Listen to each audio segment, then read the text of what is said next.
सना, आपका इस्तकबाल है हमारे इस प्रोग्राम में। Thank you. सना, सबसे पहले तो ये बताइए, क्योंकि आप बहुत अभी कॉलेज में पढ़ रही हैं, आप बीए ऑनर्स कर रही हैं डीयू से, आपने एक नॉवेल लिखा है, तो ये लिखने के जो एक इंस्पिरेशन है ये आपको कहाँ से मिली? क्योंकि अभी तो आप पढ़ ही रही हैं। लिखने का शौक वैसे तो मुझे बचपन से था, लेकिन मैंने अभी आके डिसाइड किया कि मैं एक नॉवेला लिखूंगी, क्योंकि मुझे बहुत ज़्यादा इंटरेस्ट, जैसे मैं बड़ी होती गई वैसे लिटरेचर की दुनिया में बढ़ता चला गया। मेन रीज़न क्योंकि मेरे फादर वो एकदम लिटरेरी मैन है, पूरे वो हमेशा किसी ना किसी किताब पे काम करते रहते हैं, तो वो तो मेरे बिगेस्ट इंस्पिरेशन है। दुनिया में कई सारे इंस्पिरेशनल लोग हैं, कई सारे लोग ऐसे हैं जो बहुत सारे लोगों के आइडल भी हैं, लेकिन मेरे आइडल हमेशा से मेरे फादर रहे हैं। उनकी ही वजह से मैंने ये स्टेप लिया है लिटरेचर की दुनिया में। और क्योंकि मेरी एक बहन भी है, वो 10 साल की है, तो जब मैं छोटी थी मुझे पता नहीं था, हम सबको पता नहीं चलता कि हम कितने इनोसेंट होते हैं, क्योंकि अपने आप को तो हम उतना जज नहीं कर पाते। पर मेरी बहन के थ्रू मुझे पता चला कि बच्चे कितने अलग नज़रिए से देखते हैं दुनिया को।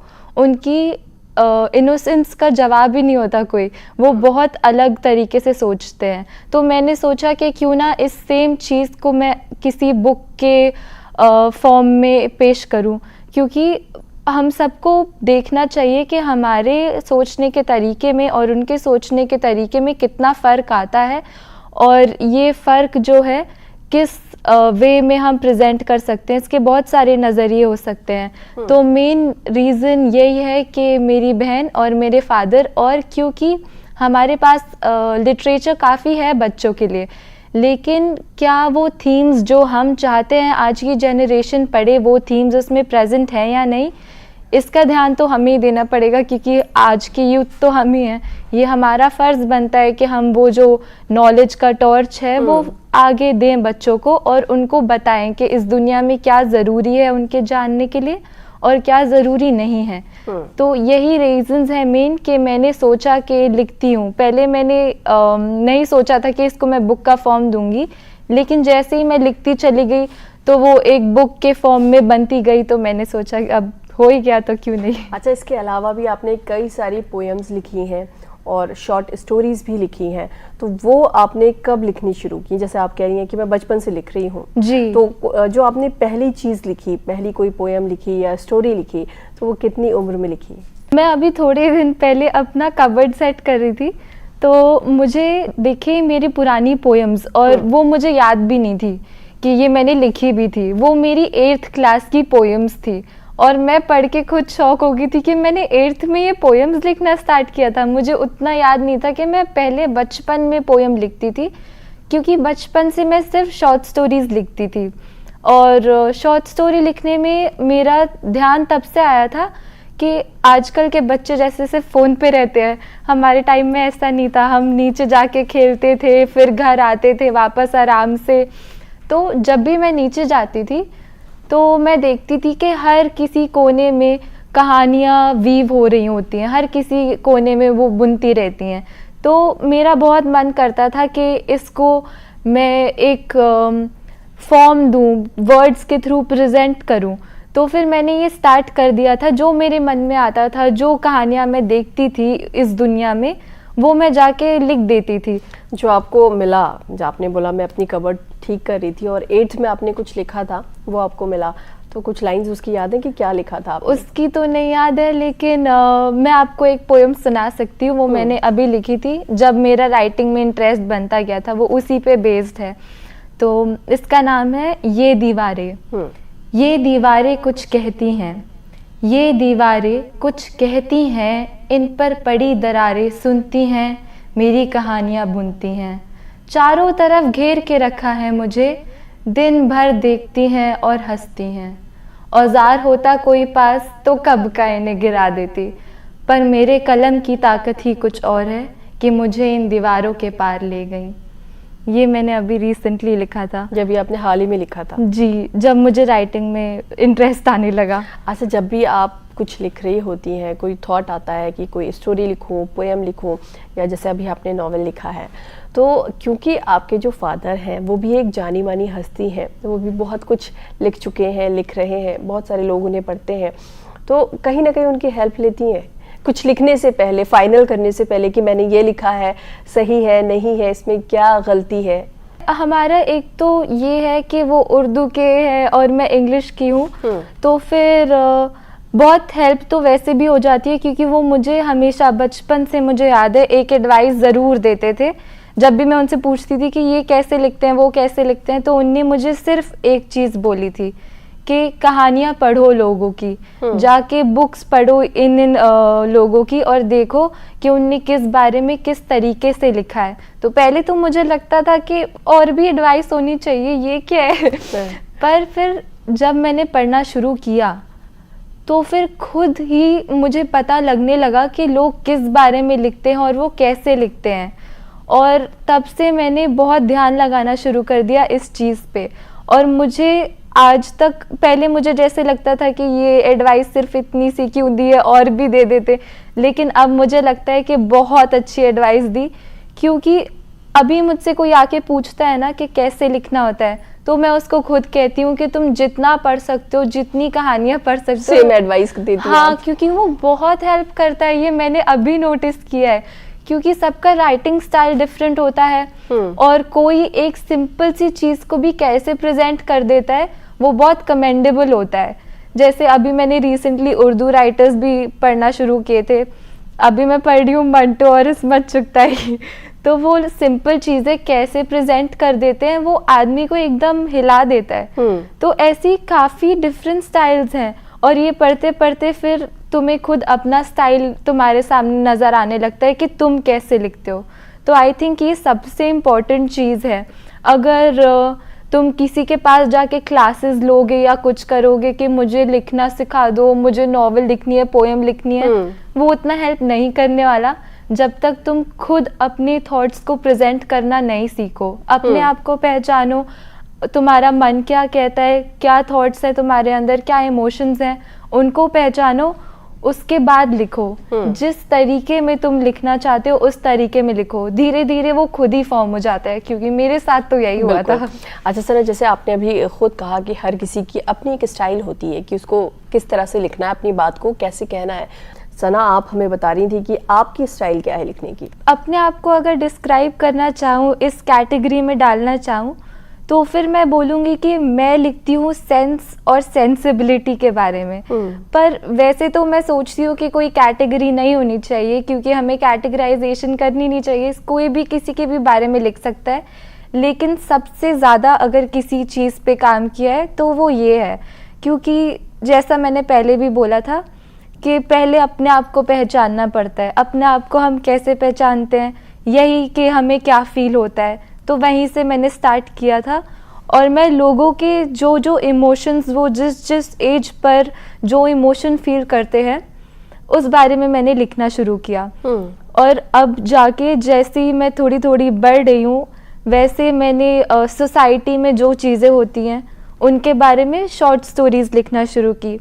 और जैसे कुछ भी चल रहा है, पॉलिटिकल अपराइजिंग वगैरह कुछ भी हो रही है, उसके बारे में फिर मैंने थोड़ी थोड़ी पोएम्स लिखना शुरू की, क्योंकि इंसान जिस टाइम पे जो फील करेगा वही लिख पाता है। अगर तुम किसी और के लिए लिखो तो फिर नहीं निकल पाती उतनी अच्छी राइटिंग। बीच में आपने जिक्र किया कि आपने मंटो को पढ़ा है, इस्मत चुगताई को पढ़ा है, तो क्योंकि इन्होंने काफ़ी बोल्ड लिखा है, तो आप किस चीज़ से और क्यों मुतासिर हैं इनसे? जब मैंने इनको पढ़ा था तो मुझे समझ नहीं आता था कि ये इतने कंट्रोवर्शियल टॉपिक्स क्यों हैं और इनको लोग इतना मानते क्यों हैं लिटरेचर की दुनिया में। मुझे कोई अंदाज़ा नहीं था इस बारे में।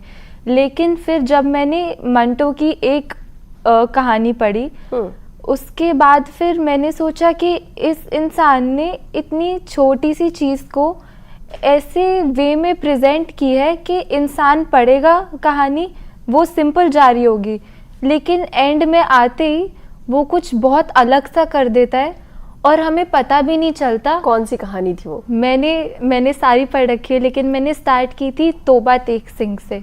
उसके बाद फिर ऐसे करते करते मैंने बहुत सारी पढ़ी थी, और इस्मत चुगताई की भी थोड़ी बहुत पढ़ी है, वही कंट्रोवर्शियल वाली सारी। पर बात यह है कि वो इतनी सिंपल चीज़ को ऐसे ले जाते हैं कि हम सोचने पे मजबूर हो जाते हैं कि ये जो चीज़ ऑलरेडी सोसाइटी में है वो ये लोग कितनी खूबसूरती से पेश करते हैं कि इंसान सोचने पे मजबूर हो जाता है कि क्या ये हमारी सोसाइटी है, इसी में ऐसे होता है। तो ये चीज़ मुझे उनकी बहुत अच्छी लगी थी, इसीलिए जैसे ही मैंने मंटो को पढ़ना स्टार्ट किया था, फिर मैंने जाके उसकी सारी शॉर्ट स्टोरीज पढ़ ली। मुझे बहुत अच्छा लगा वो राइटर। मुझे नहीं लगता कि मैंने उसके जैसा कोई और राइटर देखा है। इंग्लिश की भी लिटरेचर दुनिया में नहीं है ऐसा कोई और राइटर जो उसकी तरह इतना प्रोलिफिक राइटर हो, और आई थिंक किस्मत उसकी तरह है थोड़ी थोड़ी, तो इसलिए उसको पढ़ना शुरू किया था बस उसकी वजह से। अभी आप पढ़ाई कर ही रही हैं, अभी आप ग्रेजुएशन कर रही हैं, आगे बहुत आपका बहुत बड़ा फ्यूचर है, बहुत कुछ करने के लिए आपको मिलेगा, आप जो करना चाहें वो कर सकती हैं, लेकिन ये वक्त जो है ये आपकी पढ़ाई का वक्त है। तो क्या कभी ऐसा हुआ, क्योंकि आप बहुत कुछ पढ़ती रहती हैं, नॉवेल्स स्टोरीज पढ़ती रहती हैं, बहुत सारे राइटर्स को पढ़ती रहती हैं, लिखती भी हैं, तो कभी घर पे डांट भी पड़ी? इस वजह से तो नहीं पड़ी, लेकिन प्रॉब्लम ये है कि मेरे भाई बहनों को ज़रूर पड़ जाती है। अच्छा। क्योंकि वो मम्मा हमेशा कहेंगी कि सना को देख लो, वो हमेशा बुक में पड़ी रहती है, तुम लोग भी थोड़ा पढ़ लिया करो। तो मुझे प्रॉब्लम नहीं होती, लेकिन उनको ज़रूर हो जाती है मेरी वजह से, क्योंकि उनकी हॉबीज़ डिफरेंट है, मेरी हॉबीज़ डिफरेंट है। मुझे तुम बस एक बुक दे दो और रूम में बंद कर दो तो मुझे बहुत अच्छा लगेगा, क्योंकि मुझे कहानियाँ पढ़ना बहुत पसंद है। तो अभी जो आपके नॉवेल में कैरेक्टर्स हैं वो आपने खुद क्रिएट किए हैं या कहीं से आइडिया आपको मिला? मेरी नॉवेल की जो मेन कैरेक्टर है उसका नाम एली है। अब वो एक छोटी बच्ची है, she is a young protagonist, वो 9 साल की है, और मेरी जो सिस्टर है वो 10 साल की है। तो थोड़े थोड़े वेज में एली जो है वो मेरी बहन जैसी ही है, क्योंकि वो भी, मेरी बहन भी बहुत चंचल टाइप है, एली भी वैसी है, और मेरी बहन काफ़ी सवाल पूछती है, बच्चे सारे ऐसे ही होते हैं, एली भी वैसी है। मेरा नॉवेल एक बहुत इम्पॉर्टेंट क्वेश्चन पोज करता है कि बच्चे जो इतने क्यूरियस होते हैं वो अलग चीज़ें देखते हैं और अलग नज़रिए से देखते हैं, लेकिन हम उसे अलग अलग वे में देखते हैं। तो फिर ये बचपन से लेके बड़े होने तक का जो प्रोसेस है उसमें माइंड में कितने चेंजेस आते हैं वो बहुत अच्छी तरीके से प्रोजेक्ट किया है मैंने इस नॉवेल में। और एली जो है उसको एक मैजिकल पावर भी है, वो फ्यूचर बता सकती है। अच्छा। हाँ, उसको सपने में फ्यूचर आता है कि आगे क्या होने वाला है। तो जब हम ये पढ़ते हैं तो हमें, आपने जैसे कहा कि ये जो कैरेक्टर है कहीं ना कहीं आपकी जो छोटी बहन है उससे मिलता है, तो क्योंकि आपका कैरेक्टर जो है वो फ्यूचर बताता है नॉवेल में, तो क्या आपकी बहन भी कुछ ऐसा आप कभी करती है? मेरी बहन ऐसा तो, उसको ऐसा पावर तो नहीं है, लेकिन वो मुझे एडवाइस बहुत देती है कि आप ऐसे कर लो, आप वैसे कर लो, नहीं तो ऐसा हो जाएगा, आप ये पहनो फिर आप ज़्यादा सही लगोगे, आप उधर मत जाओ। वो मेरी ही आपी बनती है, मुझे नहीं लगता मैं उसकी आपी हूँ, वही मेरी आपी है। वो मुझे बहुत सारे ऐसे एडवाइस देती रहती है। और एली भी बिल्कुल वैसी है, वो किसी की बात नहीं मानती, सारा जैसे, सारा मेरी बहन, वो भी किसी की बात नहीं मानती। अगर उसने ठान लिया है कि उसको कुछ करना है तो उसको करना है। और एली भी बिल्कुल वैसी है नॉवेल के अंदर, उसको कुछ करना है तो करना है, अगर किसी ने मना भी कर दिया तो वो नहीं मानेगी, वो करेगी वो चीज़। अच्छा। बिल्कुल सारा जैसे है वो, तो यही है। और फ्यूचर वाला तो सारा से थोड़ा हट के है, क्योंकि कैरेक्टर अगर हम बिल्ड करते हैं तो उसमें थोड़ी बहुत चीज़ें तो फिक्शनल डालते ही हैं, क्योंकि मेरी नॉवल जो है वो न्यू गॉथिक फिक्शन है, तो इसलिए कुछ फिक्शन है उसमें। तो जैसे मैं आपको बता रही थी वो फ्यूचर वाली चीज़, तो उसमें क्योंकि मुझे एक और थीम डालनी थी कि अगर हम ऑर्डर ऑफ द यूनिवर्स के साथ छेड़खानी करेंगे तो क्या ये हमारे लिए अच्छा है या बुरा है। ये थीम बहुत आजकल की दुनिया में इम्पॉर्टेंट है जानना, इसलिए मैंने ये फिक्शन एलिमेंट डाल दिया उसके अंदर। वैसे तो सारा से भी रिलेटेड है पर फिक्शन भी है, दोनों मिक्स है एली के अंदर, ये चीज़ है। सना, अब मुझे बताइए, ये जो आपकी नॉवेल है, आपने बताया कि इसमें क्या क्या आपने फिक्शन किया है, किस तरह की एक स्टोरी है, लेकिन अगर जो लोग इस को पढ़ना चाहते हैं, जो बच्चे खासकर इसमें इंटरेस्ट ले रहे हों, तो वो क्यों पढ़ें आपकी नॉवेल? वो इसलिए पढ़े ये नॉवेल क्योंकि इन सारी थीम्स को छोड़ के ये जो बुक है ये थ्रिलर है और बच्चों को थ्रिलर में बहुत मज़ा आता है। उनको हमेशा, क्योंकि मैंने बोला था वो क्यूरियस है, तो उनको जानना होता है आगे क्या होगा, आगे क्या होगा। और इस नॉवल पे हर मोड़ पे कुछ नई चीज़ आ जाती है, तो वो बच्चे उसको अगर पढ़ेंगे तो फिर उनको मन करेगा आगे का जानने का और वो नहीं छोड़ पाएंगे ये बुक। इसको मैंने बहुत ध्यान में रखा था क्योंकि बच्चों की नॉवल है और क्योंकि इसमें बहुत इम्पॉर्टेंट चीज़ें भी हैं जो काफ़ी फ़न वे में प्रोजेक्ट की है मैंने। तो जैसे इसमें एजुकेशन का थीम भी है, मैंने उसमें लिखा है वाटर व्हील के बारे में और मल्टीपल क्रॉपिंग के बारे में। तो जब वो पढ़ते जाएंगे धीरे धीरे उनको एजुकेशन भी मिलती जाएगी, तो आई थिंक पेरेंट्स तो उनको पढ़ा ही देंगे कि तुम पढ़ो। अभी आपके फैमिली मेंबर्स ने तो जाहिर सी बात है ज़रूर पढ़ी होगी आपकी किताब, लेकिन बाहर किसी ने पढ़ी तो उन्होंने क्या कहा पढ़ने के बाद, क्या रिव्यू दिया? इजिप्ट में और कनाडा वगैरह में, जर्मनी में बहुत लोगों ने पढ़ी है ये और उनको भी ये काफ़ी अच्छी लगी है। जैसे मुझे कुछ लोगों ने जो इंडिया में भी हैं उन लोगों ने आके मुझे बोला है कि तुम्हारी ये जो बुक है, जब इसको मैंने एक बार ही पढ़ी तो फिर मेरा मन नहीं किया रुकने का, क्योंकि ये इतनी ग्रिपिंग है। रिव्यूज़ तो काफ़ी अच्छे थे और मेरे कॉलेज में जो इंग्लिश प्रोफेसर्स हैं उनने भी पढ़ी थी ये बुक और उनने मुझे मेल्स भेजे, मैसेजेस भेजे कि बहुत अच्छी है, तुम और लिखा करो, यहाँ ये दुनिया नहीं छोड़ना है तुमको। अच्छा। और तुम अपनी शॉर्ट स्टोरी भी लिखो और वो हमें दो, हम तो आप अपने कॉलेज में सेलिब्रिटी बन गई। सेलिब्रिटी का तो पता नहीं, लेकिन लोगों को पसंद बहुत आई और वो काफ़ी खुश हुए थे ये बात जान के कि मेरी बुक आई है और उनको क्योंकि स्टोरी भी पसंद आई थी तो फिर उनको और जैसे आपने कहा कि आपकी जो ये नॉवेल है ये बाहर भी पढ़ा और पसंद किया लोगों ने, तो अगर इंटरनेशनल राइटर्स की बात करें तो वो कौन से हैं, कौन आपके ज़्यादा पसंदीदा है? इंटरनेशनल राइटर्स आ जाते हैं डायस्पोरा लिटरेचर में। अब डायस्पोरा लिटरेचर बहुत अच्छा होता है, लेकिन क्योंकि मैं इतना ट्रैवल नहीं करती तो मैं उससे इतना ज़्यादा रिलेट नहीं कर पाती। लेकिन जब हम बात करते हैं राइटिंग स्टाइल की, तो राइटिंग स्टाइल मुझे उनका बहुत अच्छा लगता है। जैसे मैंने पढ़ी थी अनीता देसाई की, उसकी भी काफ़ी अच्छी थी, और गोगोल की पढ़ी थी। तो उनका जो राइटिंग स्टाइल होता है वो काफ़ी डिटेल में बहुत अच्छे से सारे सिनेरियो को बताते हैं। तो जब मैं उनको पढ़ती हूँ मुझे लगता है कि मुझे इनसे ये चीज़ सीखनी है, इस राइटर से ये चीज़ सीखनी है। और बेसिकली मुझे क्लासिक्स ज़्यादा पसंद है, क्योंकि अगर हम क्लासिक्स पढ़ते हैं तो वो हमें भी काफ़ी हद तक हेल्प करते हैं।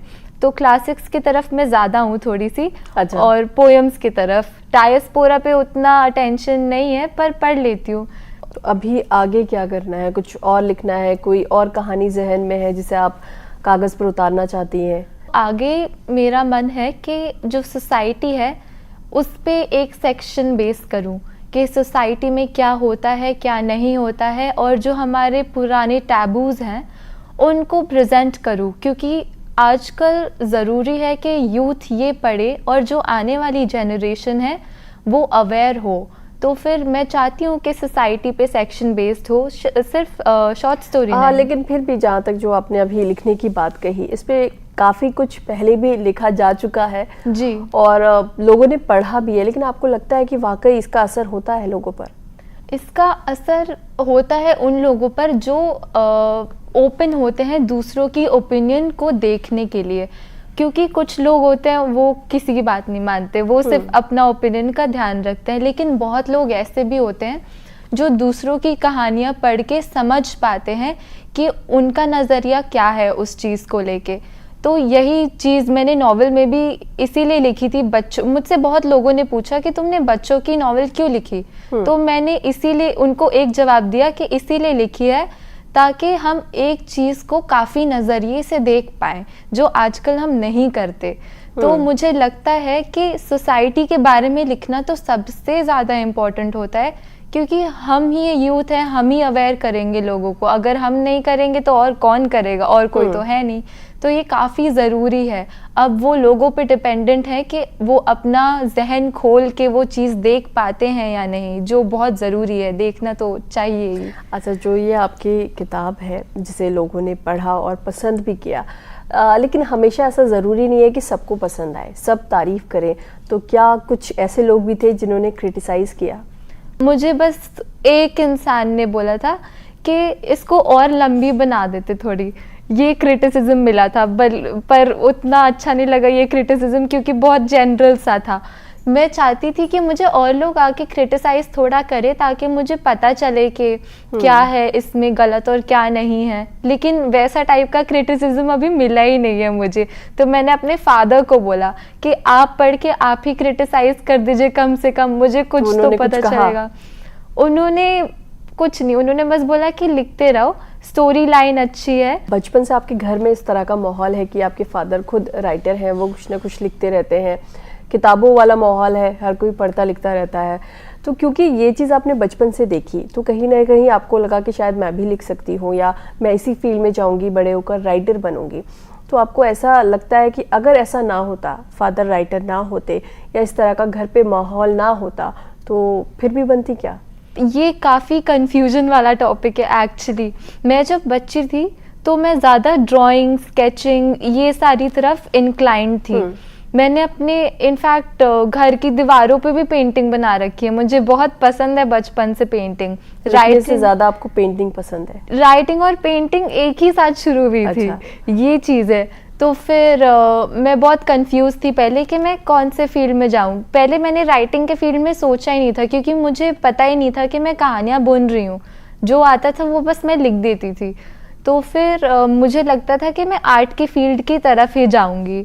लेकिन जब मैं बड़ी हुई तो 12th आ गई, उसके बाद सोचना पड़ता है कि क्या करें। फिर 12th के रिजल्ट्स आए तो सरप्राइजिंगली मैंने अपने स्कूल में इंग्लिश के सब्जेक्ट में टॉप कर लिया। फिर मैंने सोचा कि इंग्लिश में अगर इतना अच्छा जा रहा है तो एक बार ही इंग्लिश करके ट्राई कर लेते हैं। फिर जब मैंने इंग्लिश वाली वर्ल्ड में स्टेप इन किया तो मुझे बहुत अच्छा लगा कि मैंने ये डिसीजन ही बनाया, क्योंकि मुझे लगा नहीं था कि वो इतना डिफरेंट होगा। स्कूल में जो चीज़ पढ़ाते हैं और जो चीज़ कॉलेज में पढ़ाते हैं वो काफ़ी डिफरेंट हो जाता है। बहुत डिफरेंट, और इस चीज़ का अंदाज़ा नहीं था। लेकिन जब हुआ तो मैं बहुत ग्लैड थी कि मैंने इंग्लिश का फील्ड ही लिया।